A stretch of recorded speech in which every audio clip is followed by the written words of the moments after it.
Hakkame tegema pastarooga, alustame sibula tükeldamisest. Mul hea võimalus kasutada oma seda head uut Soomest toodud makunuga Damaskuse terasest, nii et peaks väga mõnusalt lõikama või libiseb siin läbi sibula. Väga mõnus värk. No tõesti, täiega mõnusad on need noad, ma olen seda kokanuga ja nüüd seda ka proovinud ja juba hästi lõikavad. Magasini poest saad osta. Siis tuleks sibul ära tükeldada, aga kuna aeg on arvel, siis ma mõtlesin, ma proovin seda köögiviljahakki, et äkki hoiab mõned minutid kokku. Sellel on mingi 7 erinevat seda varianti, kuidas lõigata saab. Ma proovin, panen need sibulad siia, need on head väiksed. 1, 2, 3 ja promaki. No, hiilgav värk, ma ütleks. Sibula kuubik väga ilus. Ma käega küll nii hästi ei oska. Nüüd peaks mõned šampinjonid hakkima. Nüüd võtad tofu ja lihtsalt pudistad selle kaussi. Ja nüüd tuleb pann kuumaks ajada. Ma kasutan täna sellist Maku kergest malmist panni. Ta ongi siuke vähe kergem variant, aga ikkagi tunned, et on käes. Need on igast eri mõõte.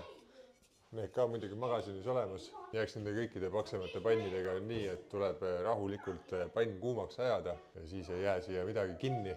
Vähemalt selline teooria, vaatame, kas see paika ka peab. Ja alles siis, kui pann on kenasti kuum, siis paned õli ja siia peale tofu. Nüüd praeme selle kenasti igalt poolt krõbedaks. Ja ühel hetkel on see tofu siin mõnus ühtlaselt krõbe. Pann töötab väga ilusti, kinni siin ei ole, kõik on kenasti lahti. Paneme siia natuke sojakastet ja väikse törtsu vedelat suitsu ka. Saab ka ilma selleta. Praeme selle siin kiirelt läbi, laseme toful selle sojakastme kenasti endasse imeda. Tõstame selle kõrvale.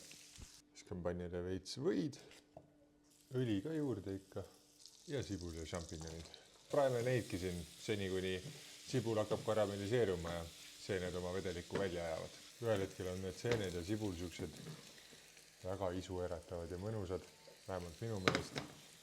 Lõhn on ka suurepärane, tomatipastat, küüslauku, paprikapulbrit. Praeme kiirelt läbi, siis läheb siia koor, Dijoni sinepit, Worcesteri kastet, soola, pipart ka, segame ära. Viskan siia peale veel murulauku, on sisse ja tagasi tofu ka. Segame selle ilusti kõik ära. Proovime siia veits pastat ka juurde segada. Ega see kõige lihtsam missioon ei ole, aga vast saame hakkama. Toimis kenasti ja polegi muud kui korralik amps proovida. Mõnusalt tofu krõmsub, tunned seda sinepit, Worcesteri kastet, seentest ja sojast mõnusat umamit. No mega mõnus kosutav õhtusöök. Head isu!